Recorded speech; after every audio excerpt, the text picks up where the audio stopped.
Now, I will say, Frank, I don't have any swag yet, so you may have to turns to like a shirt. I may have to get a shirt here. I mean, what's the amount that you have on stock? I mean, how many is this like? Is it exclusive? It's like you only have a couple, or how many No, do you well, I have? don't have any in stock to, like, sell people yet. I did have one person that wanted some, so far, but basically that it's what I wear, so, like, I'm kinda stocked up. I've got, like, 3 different colors, and I've got, like, 4 in the black and, like, 2 in a whitish color and 2 gray, so, yeah, I wear them a lot, so, um, Yeah. working on Are some you a inventory that'll be on my website. Yeah, are you a this very random question. Are you a hoodie guy? Like just wearing hoodies, or is it just where you're at? It's just too hot. Like it doesn't make sense.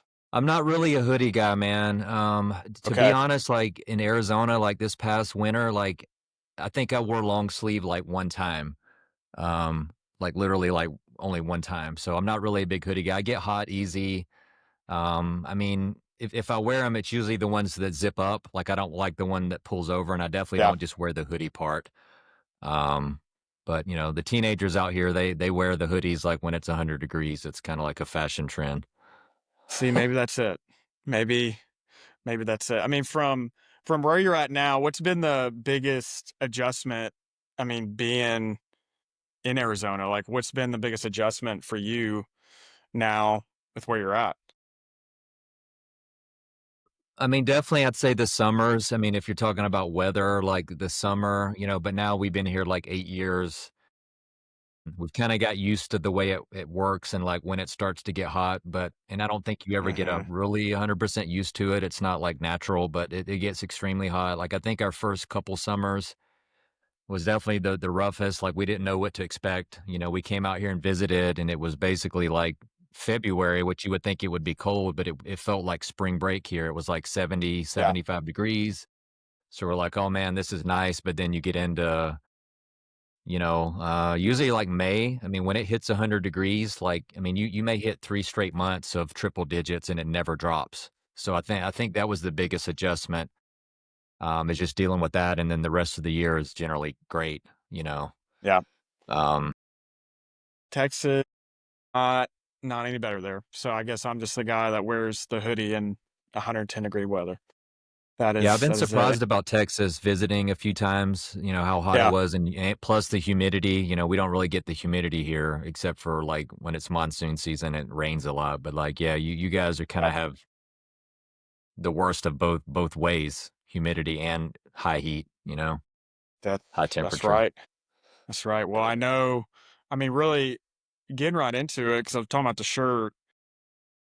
What about coaching changed your life? And I know that that's a direct question, but as you think about what you've been doing and now to this point, I mean, you've just shifted a lot of things in your life. What about coaching specifically has really shifted your life? I said this on a call maybe yesterday or something I was recording. I think the first thing is I realized I wasn't as big of a leader as I thought I was, and I wasn't as far along as I thought I was. When I first started really being involved in some of the communities, the school group, and then Andy's group, going to the first seminar, kind of seeing where some people were, and just really experiencing that. I had done well, and I had always exceeded in jobs, and I had great jobs, and I always kind of moved up the ladder. But I realized I wasn't as far as I could be. And, I was in my 40s, and I'm like, man, like I'm not really on the level that these guys are at. And that's what it takes, is really getting around people that are higher up than you, and whatever that might be, Yeah. fitness, faith, or business. I mean, it basically showed me that I needed to level up, and you have to sometimes get around people that are running at a higher temperature than you to really get that and be brought up. So that's kind of what Hmm. happened. And then, I just started realizing, hey, there's just a whole other world out here of knowledge that I didn't know. And I really started believing in myself more. Hmm. And I started taking a lot of what I was learning back to my corporate team, at my corporate job at the time, and kind of training those guys. And that really led into me realizing, hey, I have a passion for this. I love to teach and train. and Yep. talk and communicate. I was already in sales, so it kind of like naturally flowed into what I'm doing now over the last like 2 years.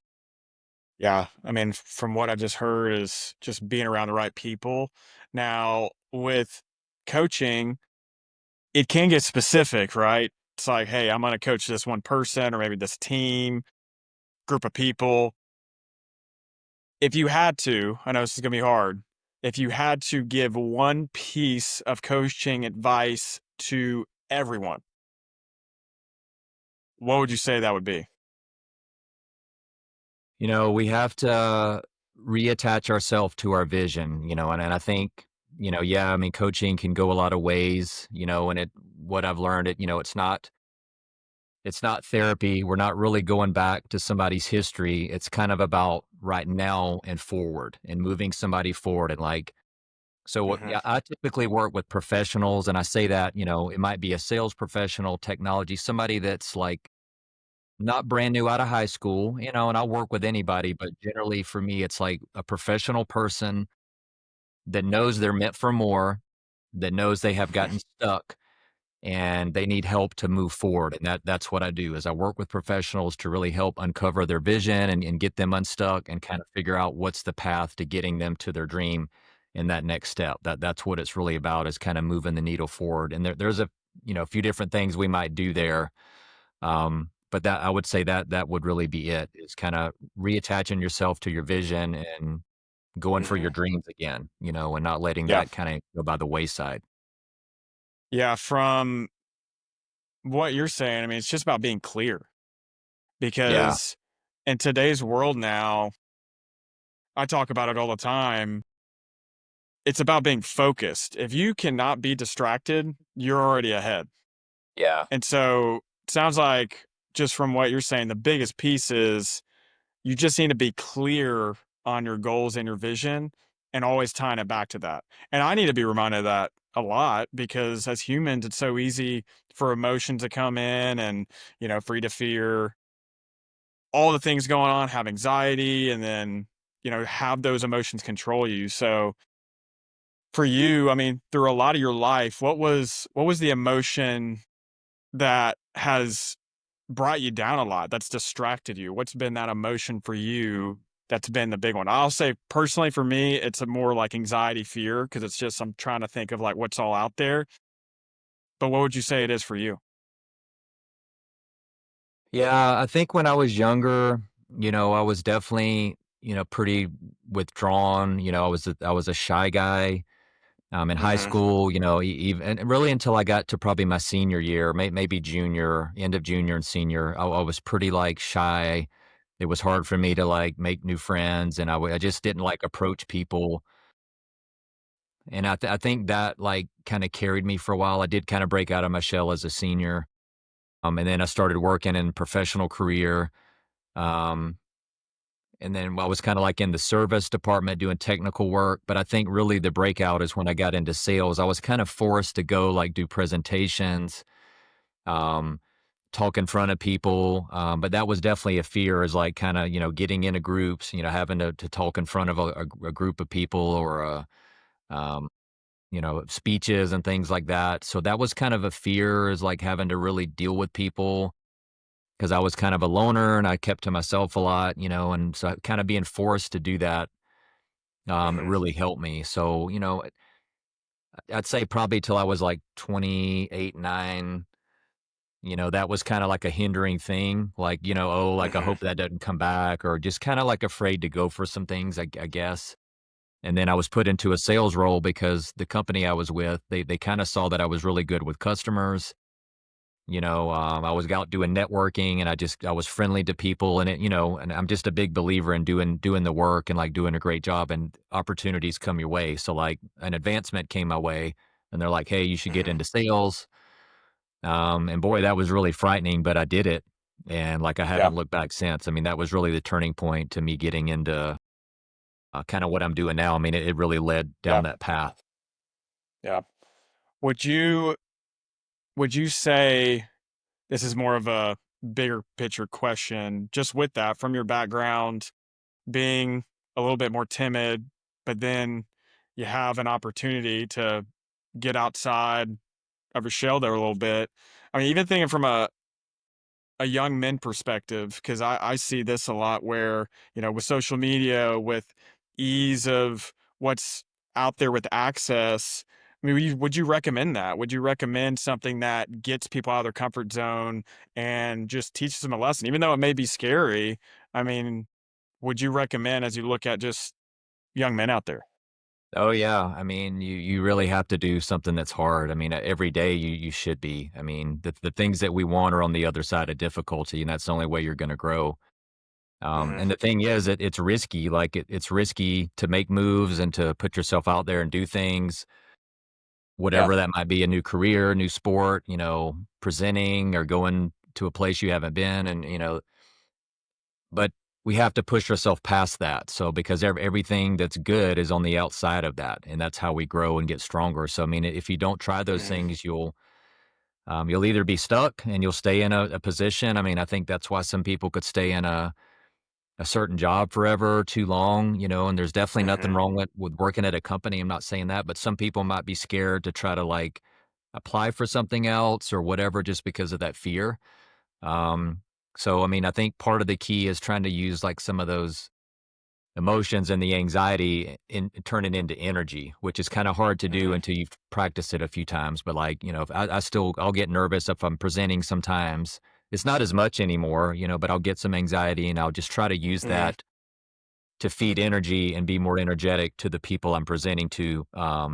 And that usually works. And you usually just have to Yeah. kind of like step out. Like, even today, like I've done these before, but I mean, there was a little bit of something today. I'm like, this is a little different. I don't do this every day. And I was kind of thinking about the questions, and then I was kind of like thinking through making, is my talk track correct? And, but it's like, hey, Yeah. I this mean, is it's going to move. natural. Yeah, this is going to move the business forward. I mean, hopefully a message. You never know what could inspire people. I did one of these a while, like last year, and some random person, like in the gym that I'm at now, was like, "Hey, I was watching your podcast the other day." I'm like, "What?" This was like a year later. I'm like, "How'd you like even find that?" I mean, it's not like some big Yeah. well known thing, right? And she's like, "Well, a Yeah. couple things you said really hit me." I was like, That's cool." Yeah. So you just got to go Yeah. for it, you know.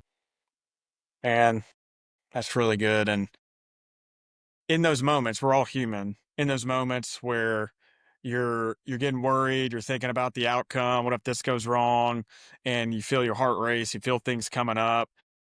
To this day, I still will get I don't know where it exactly came from. It's from a lot of different sources, but I do remember this speech from Matthew McConaughey. He was telling the UT football team, and he was telling them, guys, you got to tell yourself you're excited. Like you are excited. Yeah, Don't let those nerves drag you to a negative mindset. You are excited. Now, he probably got that from somebody else, but man, if more people did that, if more people actually start saying, "Hey, I'm excited. I feel my heart racing. I'm excited. Hey, I yeah. feel like I'm a little nervous. I'm excited." And so, yeah, that's just really good is to say, all right, even though I may be feeling these things, to take that action. And, from all what you just said, I know you've had a journey for your life. I mean, we've talked many times about your journey, and I know there's been different moments just from the most impactful moment, what would you say when you were down? I mean, we got to a point, it's like, man, this was a big part of my life where I wasn't expecting to be in this position. How did you get yourself back up and start to rebuild, right? I mean, this is the whole purpose of these conversations is how did you find yourself in a spot and how'd you really get out of it? How'd you rebuild from it? Yeah, I mean, I guess 2 things come to mind by you saying that, like, so I'll go over both of them if I can. I mean, the first one is, Yeah. when I found Jesus, when I got saved. I mean, Hmm. I was 30, I had lost my mom and grandpa. I Hmm. lost my mom to cancer. I grew up in church. I got baptized with my dad. Grew up in a Baptist church. I was probably, I wouldn't say I was made to go, but like I didn't go like all the time, like every single time, or maybe a lot of times they maybe had to like get me there. But I remember Yeah. going to church, but, like, I didn't have the relationship, it's I was never the guy that did not believe in God. I always believed, knew there was a creator, knew he was real, but, there's a big Mhm. difference in that, in believing and having a relationship with Jesus, the Savior, like, so that's what I was missing. So I had lost my Mhm. grandpa and then my mom, was in a really bad place, just really down. I was, drinking a lot. I broke up with my fiance, who's now my wife, by the way. So I broke off broke off our engagement. Everything was planned. Mhm. Like, I was totally a loser, man. Like I totally like. I mean, there was so much money lost. Like it was so bad, but I just couldn't deal Mhm. with it. She had gone like back to Tennessee for Christmas, and I stayed, and like I didn't want to be around anybody. I was drinking a lot. It was around sometime around Christmas, and I don't know. It came to a point, and I just had to like say, yeah, I can't do this anymore. I can't. Yeah. I don't have the strength. I don't know what to do. Things definitely aren't going well. And then me coming to know him and giving my life over. That was really the main point, and the first way I got out of something that was really traumatic because I don't know what would have happened without that strength. And then that opened the door, obviously, to me growing in my faith, and then we ended up getting married, my wife Lori and I, and it was the right way. We Mhm. talk about it now, and it's like that really needed to happen because we needed to be joined properly. We as believers, we needed to be both be believers and then get married the right way. Mhm. And then I got on fire for God. I mean, I really, I mean that was like the fun times. I mean, just learning when everything's new, reading a lot.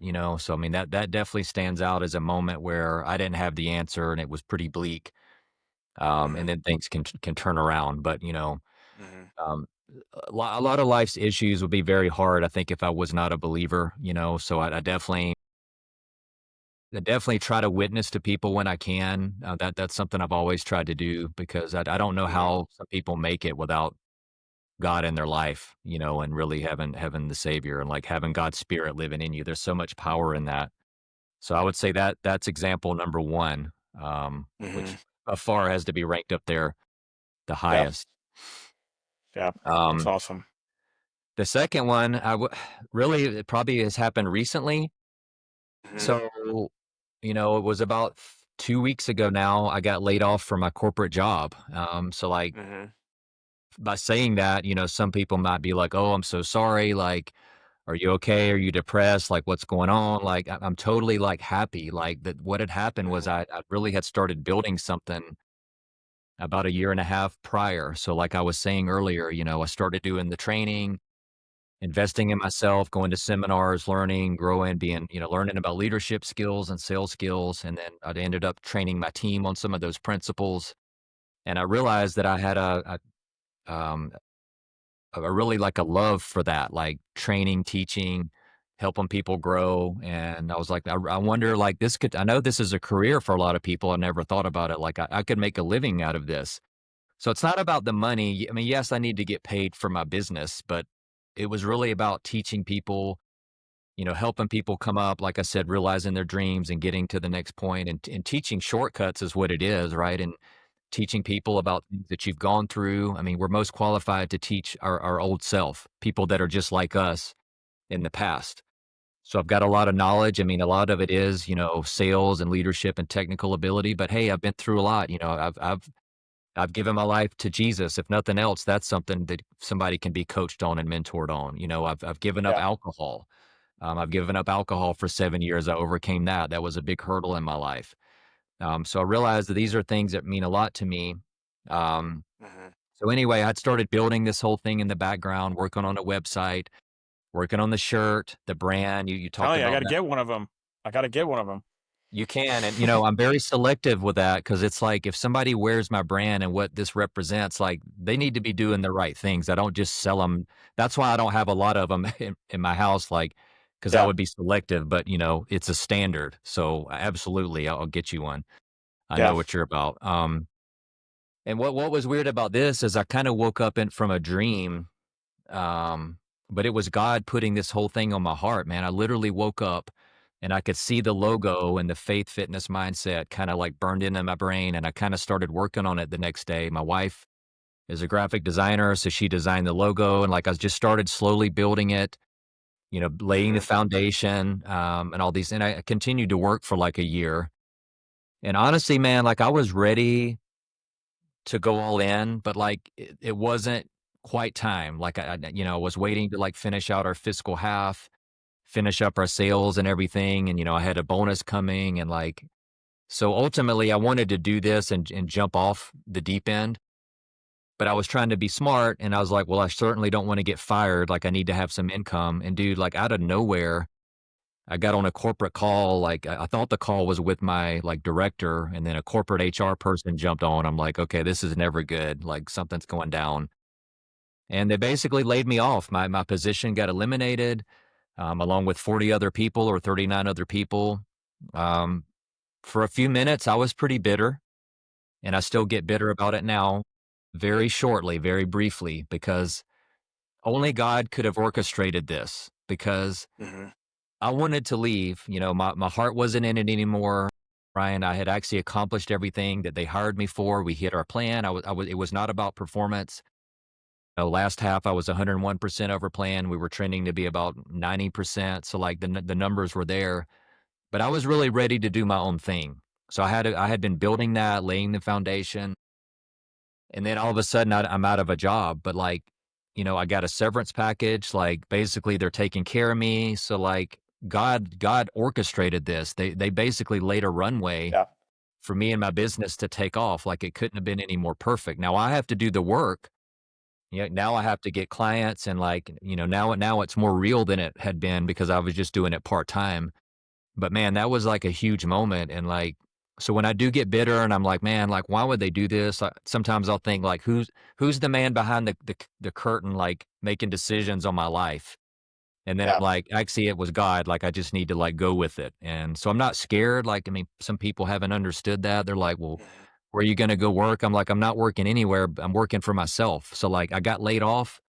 The very next day, I got up, put on my own shirt, and I'm working the next day. Like, I didn't like lay in bed like Yeah. depressed or crying. Like now it's real. And I got to get going. So like, that was like, I think situation number two that really stood out. Man, yeah, there's some stories. Yeah. What stays true, and this is something, I don't know if I've ever told you, Frank, what I admire about not only how you go about your business and coaching and helping people, but also your life. You keep faith first. I mean, with your brand, that's why it's the first subject. And something that, I look up to you because you keep that at at the center of everything. And as I look at these, moments in your life where, I mean, you're at some of the lowest points and you're going through adversity, your mind goes straight to, okay, what is important right now? And that's my faith. And man, I'll say I need to keep learning this. And I think a lot of high performers, I think a lot of people that want to go and they want to build great things and they want to do these things. That's something, I mean, I'll just to be candid, it's something that I can put on the wayside sometimes just because Yeah. you want to control. I tell people all the time, I didn't want to fly a lot because I wanted to be flying the plane. I Yeah. had the sense of I want to be able to control. And I would assume for you, Frank, when you've had that peace with your faith, I mean, it's actually most likely helped you in a lot of ways to give you the confidence because when you have that faith, probably improves a lot of performance at the same time because you have this peace around everything. I mean, is that what you've seen? Yeah.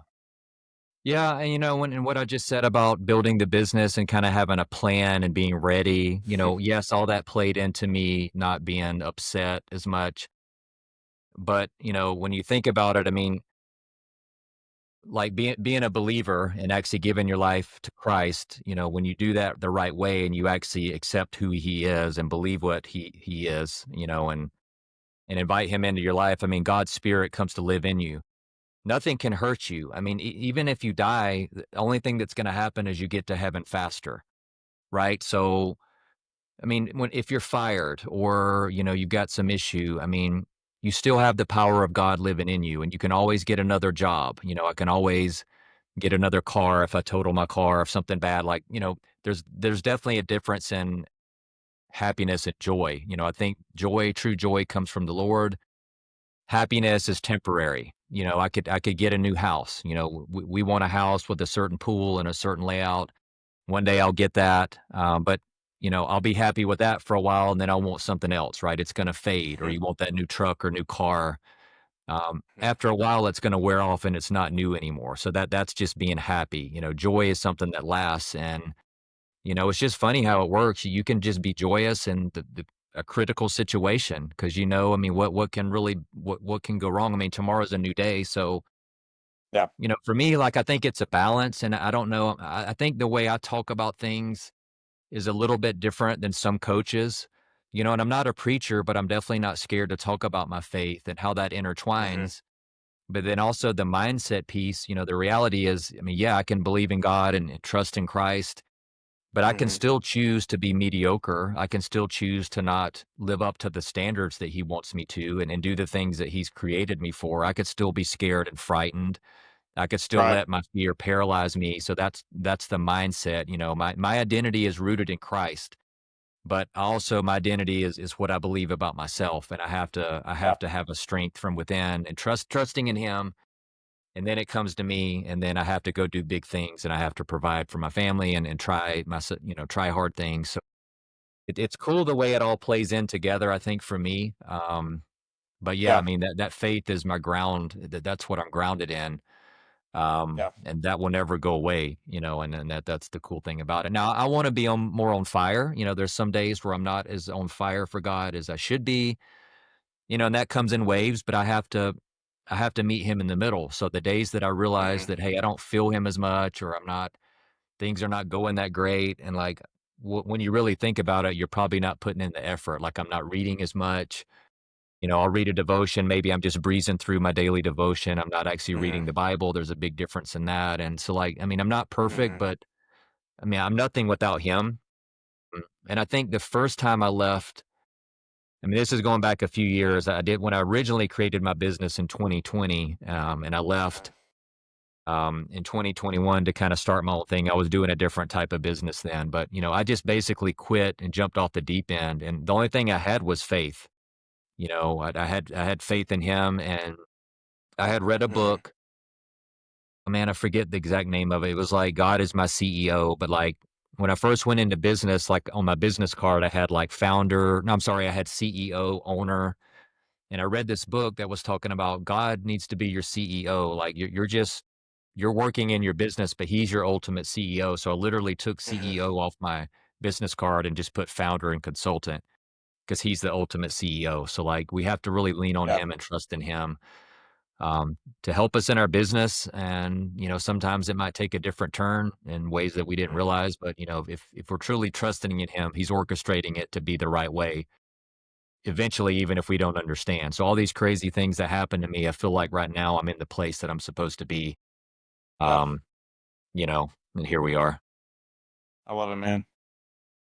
Yeah, I say, and this is what you just mentioned and reiterated, faith and action at the same time. You need the faith, but yeah, if you're not taking the action to get better in your faith or to help other people to make that difference, if you have that combination, you'll be in a really good spot. And there's days that you're going to be leaning on action. I got to control. There's days you're leaning on faith, and both are good. But when they're together, that's when there's a big Yeah. difference there. Just from the time today, I know we've talked about a lot here. I'm, as you know, pretty direct guy. So I want there to always be impact. I mean, as you talk today, I know it's pretty much just 30 minutes.